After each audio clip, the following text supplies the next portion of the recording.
Et si vous regardez ce verset, dans le contexte de Néhémie chapitre 8, verset 10, c'était pas super le contexte, hein.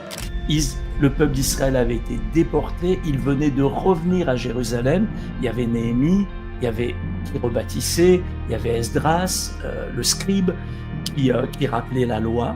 Et là, dans Néhémie chapitre 8, ils vont lire la loi de Dieu, la parole de Dieu, pendant des heures et des heures et des heures. Le résultat de cette lecture de la parole de Dieu, de l'écoute de la parole de Dieu, ils vont tous se mettre à pleurer. Ils vont tous, en fait, se repentir.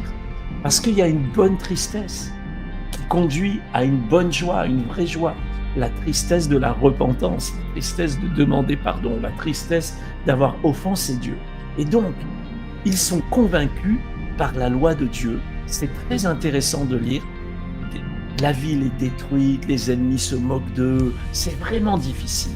Et là, ils lisent la parole de Dieu, et par la parole de Dieu, leur cœur est transformé.